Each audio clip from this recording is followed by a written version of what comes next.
जय गुरुदेव।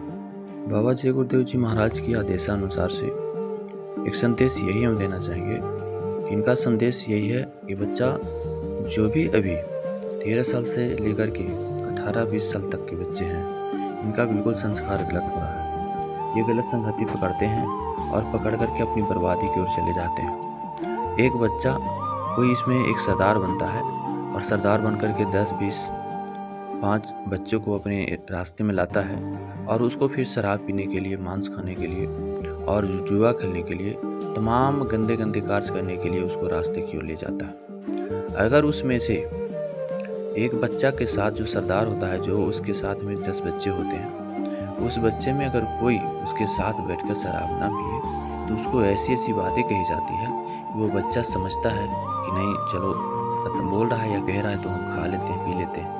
आप कहोगे नहीं, मेरी मम्मी नहीं कही है, हमको मम्मी बोलती है नहीं, ये सब चीज़ नहीं खाना चाहिए, शराब नहीं पीना चाहिए, मांस मछली नहीं खाना चाहिए। लेकिन वहाँ जब जाओगे, अरे तुम मर्द नहीं हो, तुम सही लड़का नहीं हो, इंसान नहीं हो, तुम खाओ इसको, एक बार तो खा कर देखो, थोड़ा एक गिलास तो पी कर देखो कैसा लगता है। कुछ भी होने वाला नहीं है। थोड़ी सी खिला करके, थोड़ी सी पिला करके आदत को आपको बनाएगा। और जब आपका आदत बन जाएगा ना, तो बनने के बाद में फिर आपका आदत छूटने वाला नहीं है।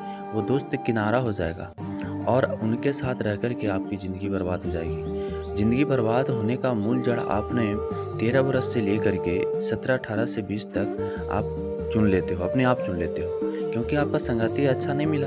और संगति अच्छा नहीं मिला तो कारण है कि आप गलत रास्ते में जाओ, गलत संगति में जाओगे तो गलत रास्ते में जाओगे।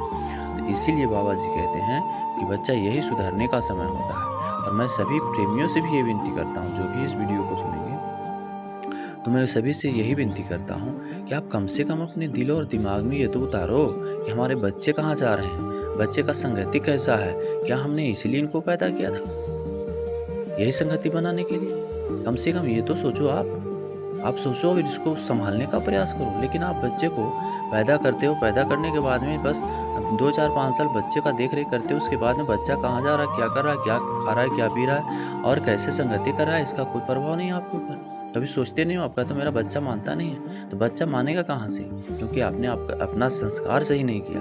अगर आपने अपना संस्कार सही रखते, आप खुद शराब नहीं पीते, आप मांस नहीं खाते, मछली नहीं खाते, आपका संगति अच्छा होता, आप सत्संग में जाते, सत्संग की बातों को सुनते, अपने जीवन में उतारते, तो फिर आपका बच्चा भी वैसा ही रहता। क्योंकि आपने कभी संगत अपने जीवन में अच्छा बनाने का प्रयास किया नहीं। अगर कोई महात्मा आपको बताने लगे, समझाने लगे, सिखाने लगे, तो आप उनकी बातों को समझते नहीं हो। अब बताओ कि आप नहीं समझोगे तो आने वाला वक्त में तो रोना ही पड़ेगा। महात्मा आपकी भलाई के लिए हमेशा बात करते हैं। बाबा जय गुरुदेव जी महाराज ने भारत भूमि पर, आप देख लो कि पूरे भारत भूमि पर एक ऐलान, एक संदेश को दे रहे हैं कि बच्चा शाकाहार जीवन अपना लो, शाकाहार जीवन अपना लो। लेकिन कोई भी इंसान सुनने को तैयार नहीं है। अब सुनोगे नहीं तो बाद में रोने से कोई फायदा होगा नहीं। इसीलिए चेत जाओ, जागने का समय है, जाग जाओ। नहीं जागोगे पछताते रहोगे, रोते रहोगे, चिल्लाते रहोगे। जो संगत बच्चा का गलत हो रहा है, आपसे ये मेरी निवेदन है कि सत्संग में आओ, सत्संग को सुनो और उस चीज़ों को अपने जीवन के अंदर उतारो। और इसके लिए हमारे जो भी प्रेमी हैं, जो भी माताएं बहनें हैं और भाइयों हैं, सभी से मेरी निवेदन रहेगा कि इसमें खड़ा होने की ज़रूरत है। आपको बचाना है बच्चों को, तो इसमें खड़े होने की ज़रूरत है। आप खड़े हो जाओगे तब ये बच्चे बच पाएंगे, नहीं तो इनका भविष्य खतरे में है। अपने भविष्य को खतरे में ये डाल रखे हैं, डालते हुए जा रहे हैं। इसका सुधार करने के लिए आपको खड़ा होना पड़ेगा, हर एक मनुष्य को खड़ा होना पड़ेगा और धीरे धीरे खड़े होकर के इसका सुधार करो। नहीं तो आप अपनी आंखों के सामने अपने ही बच्चे को एक्सीडेंट में पाए जाओगे और कहीं गलत संगति में मारे जाएंगे। आप देख करके रोते रहोगे, पछताते रहोगे। उससे बेहतर है पहले से पहले इसका सुधार करने का प्रयास करो। सुधार कहाँ होगी? अध्यात्म में। जहाँ अध्यात्म में चर्चा होती है, सत्संग होता है, वहाँ पर जाएंगे तब जा करके सुधार होगी। ऐसे सुधार होने वाला नहीं। जय गुरुदेव।